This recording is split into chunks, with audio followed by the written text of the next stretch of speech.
Senhor presidente, deputado Paulo Melo, senhoras e senhores deputados, na quinta-feira passada, quando veio à pauta o projeto de lei do Poder Executivo pedindo autorização para a Assembleia Legislativa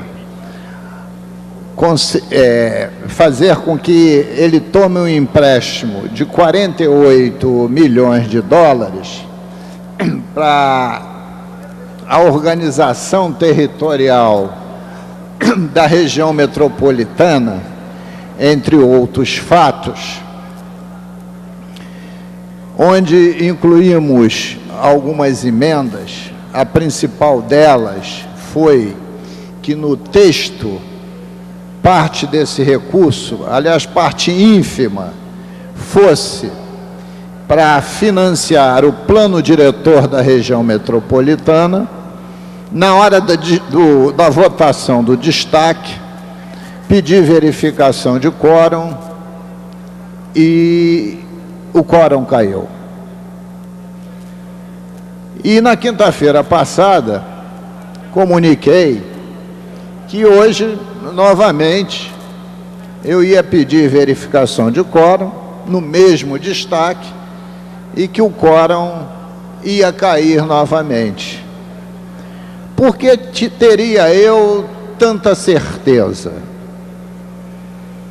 Mesmo sendo um projeto de autoria do Poder Executivo, porque a base do governo não teria a disposição suficiente para estar aqui no dia de hoje. Seguramente tem muita disposição quando se trata de usufruir das benesses do governo. Mas quando é para estar aqui, no início da quaresma, lhe falta a devida disposição. Por isso, para mim, não foi surpresa que hoje tivéssemos somente 31 parlamentares em plenário. E se formos verificar, com honrosas exceções, deputado Wagner Monte, aqueles que fazem oposição aqui estavam, inclusive Vossa Excelência, que é um parlamentar independente, em que sigla partidária Vossa Excelência esteja. E estou aqui afirmando esse conceito, porque também sei que no dia de amanhã, seguramente, o parlamento fluminense será criticado porque o quórum caiu. Mesmo depois de longos dias de descanso, no período momesco que nós atravessamos.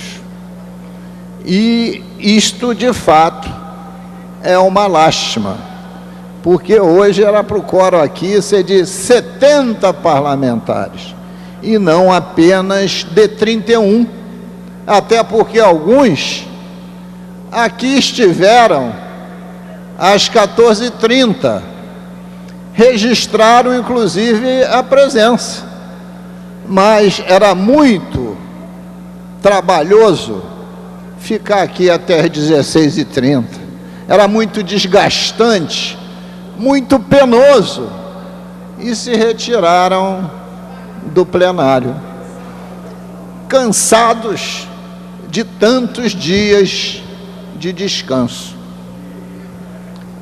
Até mesmo acabei de ler no Twitter que no expediente inicial, no arrobo do meu discurso, eu teria me enganado em relação ao plural de chapéu, porque o prefeito Eduardo Paes, no carnaval, na ânsia de querer aparecer mais que as escolas de samba, apresentou à imprensa as suas coleções de tênis e de chapéus. O plural pode ter sido pronunciado de forma errada, mas o fato é verdadeiro. E lastimo que quem usou do Twitter não te registrasse a presença agora no expediente das 16h30, né? Porque às 14h30 registrou, mas às 16h30 não. Mas o Twitter a gente o utiliza de qualquer lugar, mas seguramente cometerei muitos enganos. Não que não saiba, muitas vezes a locução verbal não corresponde àquilo que a gente transcreve para o papel. Mas fica aqui meu registro de tristeza pelo quórum cair. Fico feliz, e vou lhe dar uma parte, quando peço verificação e registra lá 50 deputados, 60 deputados votando. Conselho da Paz, deputado Robson Leite. Deputado Luiz Paulo, quero, antes de resgatar uma importante colocação de sua fala, dizer que você sabe que eu nutro profundo respeito e até admiração pela sua conduta importante aqui para essa casa, apesar de, em alguns aspectos, do ponto de vista ideológico, divergimos, e isso é bom para a democracia. Porque a minha preocupação, em cima do que Vossa Excelência traz, é que é um ano eleitoral. E temos muitos deputados aqui que certamente vão disputar eleições em suas cidades, e a gente se preocupa com a condução do trabalho no sentido de que essa casa funcione também no período eleitoral. Então a gente realmente dá um testemunho ruim para a sociedade. Vamos ter manchetes amanhã nos jornais. Importante ressaltar aqui os deputados que estão aqui presentes e lamentar, evidentemente, a ausência que fez com que caísse a sessão com pautas, com assuntos importantes e relevantes a serem discutidos para o Estado do Rio de Janeiro. Parabéns por trazer esse tema importante. Eu agradeço a sua parte, senhor presidente. E somente para concluir, a deputada Inês Pandeló trouxe aqui o seu repúdio ao crime bárbaro que aconteceu na Baixada Fluminense. E realmente é impensável que nos tempos atuais ainda possa existir esse nível de violência contra a mulher no momento que ela rejeita qualquer atitude virulenta de um cafajeste que usa arma para tirar a vida de quem reagiu com honra e dignidade. Esses são tempos difíceis que nós estamos vivendo, porque se de um lado a sociedade avança em suas conquistas sociais, no Brasil a impunidade cada vez é maior. Quando via para cá, deputada Inês Pandeló, era mais ou menos umas 10h40, ouvia a rádio CBN e o tema era exatamente esse: o índice de crimes que são investigados e nada é apurado. E aqui no estado do Rio de Janeiro, não verifiquei a origem desse indicador, mas seria superior, pelo menos ouvi isso, volto a dizer, ouvi, não vi, não li, que atingiria mais de 90%. Ora, diante disso, o que passa para a sociedade?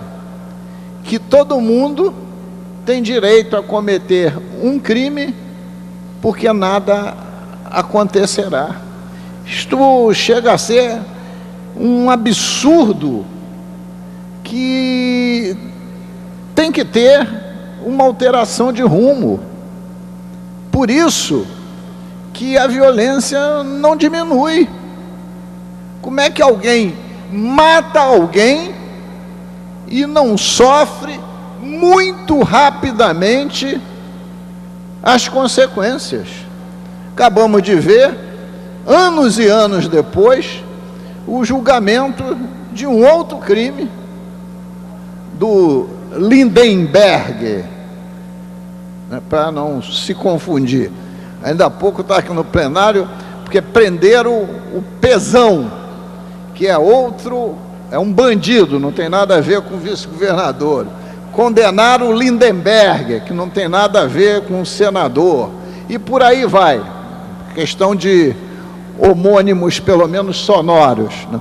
Mas o fato concreto é que não é possível nós termos um índice tão alto de assassinatos e essas pessoas não serem rapidamente punidas. E eu não estou falando de qualquer crime, eu estou falando do maior de todos os crimes: matar. Essa que é a questão. Ainda há pouco eu brincava aqui com o nosso deputado Verde, né, sobre a tábua dos 10 mandamentos, e entre elas tem lá um pecado capital: não matar. E no nosso país se mata, e sobre o império, não da lei de Deus, mas da lei local, o cidadão fica impune. Eu acho que essa é uma questão que revolta a todos nós. Muito obrigado, senhor presidente.